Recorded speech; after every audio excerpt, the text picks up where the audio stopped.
Daniel no era perfecto, pero tenía algo que muchos envidiarían, una vida que, por fuera, se veía tranquila. Trabajo estable, una casa bonita, una esposa con la que llevaba 7 años, un círculo familiar que parecía unido. Nada extravagante, nada de novela, nada de escándalos. Él siempre pensó que esa era la meta, estabilidad. No sabía que, mientras él celebraba la calma, por debajo se estaba cocinando el tipo de desastre que te cambia para siempre. Conoció a Valeria cuando tenía 26 años. Ella tenía 24, una risa contagiosa y esa energía medio caótica de la gente que llena la habitación solo con entrar. La primera vez que la vio fue en una fiesta de un amigo en común. Ella estaba discutiendo sobre una película vieja, gesticulando con las manos, opinando fuerte, y Daniel, que siempre había sido más reservado, sintió que al lado de ella todo era más ruidoso, pero también más vivo. Empezaron a hablar, y aunque eran muy diferentes, se entendieron rápido. Él era más serio, más analítico, ella, más impulsiva, más emocional. La clásica combinación que uno cree que se complementa. Al principio, la relación fue intensa de forma bonita. Salían a comer, a caminar, a ver películas, hablaban hasta tarde por teléfono. Ella le contaba sus miedos, sus inseguridades, su historia familiar complicada. Le hablaba de su hermana menor, Camila, que siempre había sido su mejor amiga y su peor crítica, según decía Valeria entre risas. A Daniel le gustaba la forma en que ella se desnudaba emocionalmente sin miedo, le parecía auténtica, genuina. Con el tiempo, decidieron vivir juntos. La casa en la que se fueron a vivir era de Daniel, una casa que había comprado con años de trabajo, sacrificando fines de semana, salidas, lujos. Para él, esa casa no era solo paredes y techo, era el símbolo de su esfuerzo. Ver a Valeria caminando ahí, decorando, moviendo muebles, escogiendo cortinas, le daba una sensación de logro. Como si al fin estuviera construyendo su propia familia. La boda llegó 2 años después. Una ceremonia sencilla, pero bonita. Los recuerdan todos sonriendo, bailando, con la mamá de Valeria llorando de emoción, con Camila tomando fotos como loca, emocionada por ver a su hermana casarse. Daniel nunca olvidó el momento en que Valeria le prometió amor y lealtad en lo bueno y en lo malo. En ese momento sí creyó que esas palabras significaban algo sólido, que estaban escritas en piedra. Tiempo después entendería que, para algunas personas, las promesas son solo frases bonitas para decorar momentos. Al inicio del matrimonio, todo parecía ir bien. Había peleas normales, discusiones por tonterías, quien había dejado el plato sucio, quien se había olvidado de apagar la luz del baño, esas cosas que no matan a nadie. Pero, en general, se sentía acompañado. Hacían el mandado juntos, veían series, tenían su rutina. Camila, la hermana de Valeria, se volvió parte del paisaje también. Venía seguido a la casa, se quedaba a dormir a veces, ayudaba a Valeria con cosas del trabajo, traía postres, se sentaba con Daniel a ver partidos de fútbol incluso cuando no entendía mucho. La relación entre cuñado y cuñada era sana, cordial, sencilla. Ninguno de los dos se imaginó que un día estarían pegados a una pantalla viendo cómo sus vidas se destruían mutuamente. Con los años, la vida empezó a hacer lo que siempre hace, volverse repetitiva. Daniel asumió más responsabilidades en el trabajo. Empezó a llegar más tarde, con la cabeza llena de pendientes. Valeria también empezó a cambiar. Seguía siendo risueña, pero Daniel notaba que se irritaba con más facilidad, que se quejaba de sentirse descuidada, de que ya no hacían cosas emocionantes como antes. Él trataba de compensar, de vez en cuando organizaba una cena, un fin de semana fuera de la ciudad, un regalo sorpresa. Pero no siempre le salía. A veces, el cansancio le ganaba y la iniciativa se quedaba solo en intención. Nunca hablaron en serio de esa pequeña distancia que se estaba formando. No era una pelea, no era un drama explosivo, solo un vacío silencioso. Y ese vacío, con el tiempo, se convirtió en la grieta perfecta para que algo se colara. A veces, cuando iban a cenar con Camila y su esposo, Daniel tenía esa sensación extraña de que Valeria se reía un poco de más con el cuñado. Nada descarado, nada que pudiera señalarse claramente. Bromas internas, miradas rápidas, comentarios de «ay, tú sí me entiendes». Cosas que uno, en una relación normal, deja pasar para no ser paranoico. Si algo se le movía adentro, Daniel lo apagaba con frases como «son familia», «estoy exagerando», «no quiero ser tóxico». Y lo dejaba pasar.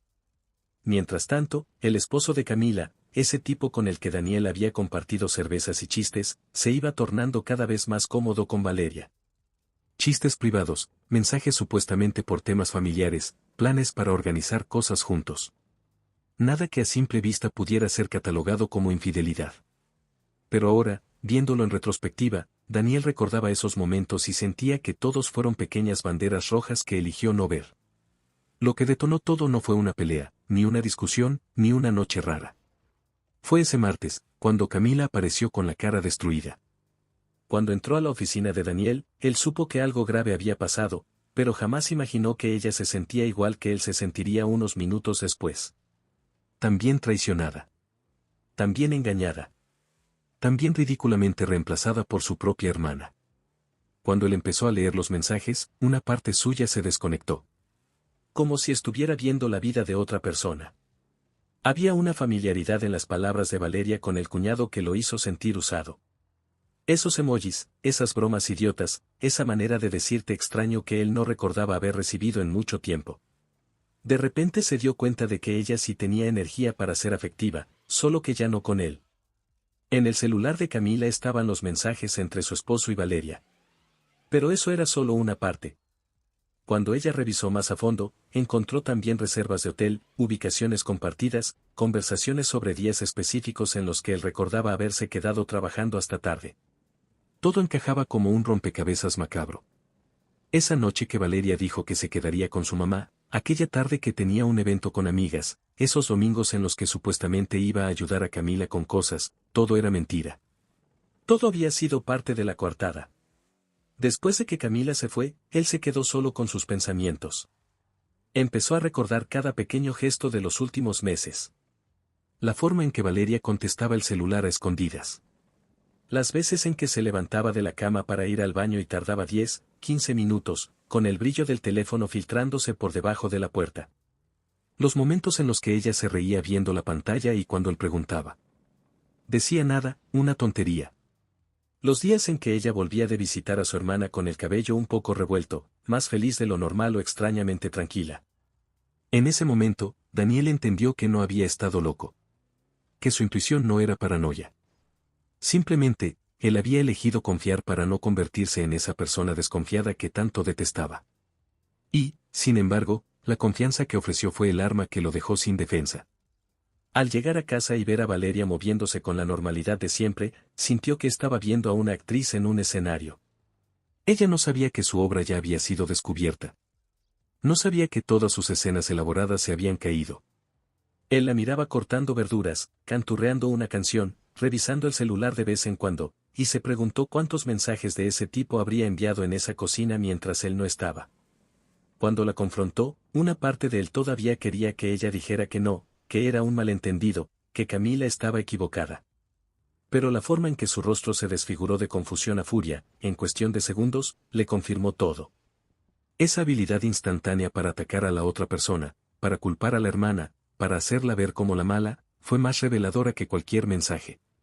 Ver a Valeria culpar a Camila y llamarla envidiosa fue otro golpe. Envidiosa.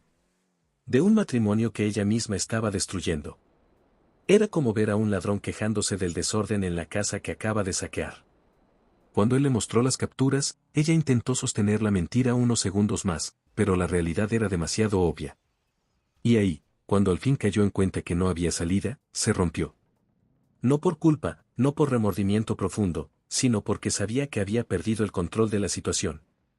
Cuando él dijo quiero divorciarme, sintió que se lo decía a alguien que ya no conocía. A la Valeria de antes si hubiera querido defenderla, darle otra oportunidad, escuchar explicaciones. Pero la Valeria frente a él era otra. Era alguien capaz de traicionar, capaz de mentir, capaz de usar a su propia hermana como escudo. Y después, Daniel descubrió que también era capaz de hacer algo peor, victimizarse a costa de él. La decisión de subir a empacar fue más instinto de supervivencia emocional que otra cosa. Si se quedaba ahí, en esa casa, con esa mujer, probablemente iba a explotar. Necesitaba espacio. Respirar. Estar en un lugar donde el aire no oliera a engaño. Valeria no lo entendió. O mejor dicho, no quiso entenderlo. Para ella, su mundo se estaba desmoronando y en su mente, la solución era retenerlo como diera lugar, sin importar lo que tuviera que hacer. Lo siguió escaleras arriba como si la fuerza de su presencia fuera a detenerlo. Lo jaló, le rogó, le dijo que no podía irse. Cada palabra que ella soltaba era un recordatorio de que esa misma boca había dicho te amo a él y frases muy parecidas al cuñado. Eso le daba asco.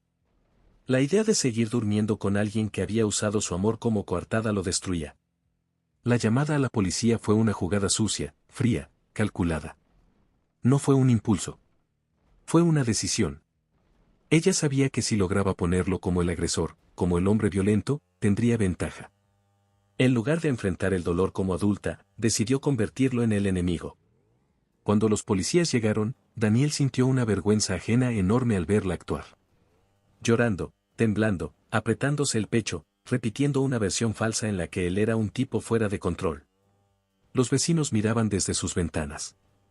Esa escena se clavó en su memoria como un tatuaje maldito, él, parado en la vereda, siendo tratado como un peligro, mientras la verdadera amenaza era la mentira que ella estaba construyendo. La noche en el sofá de su amigo fue larga. No hablaba mucho. Solo se quedaba viendo el techo, sintiendo una mezcla de rabia, tristeza y una especie de incredulidad permanente. Como cuando te despiertas de una pesadilla y necesitas un momento para entender que fue un sueño, solo que en su caso no había despertar. Eso era la realidad. Mientras tanto, Valeria seguramente estaría en la cama que habían compartido, enviando mensajes a su mamá contando una versión de la historia que lo dejaba a él como el hombre loco que no supo manejar una crisis de pareja. La narrativa siempre es más fácil para el que miente bien. Cuando volvió a la casa y no pudo entrar, se confirmó algo que su abogado más tarde le explicaría. Ella no solo quería proteger su imagen, también quería quedarse con el espacio, con la casa, con el control. Lo sacó de su propia vida con la misma facilidad con la que borraba mensajes del teléfono. El proceso legal empezó a moverse lento. Papeles, firmas, declaraciones.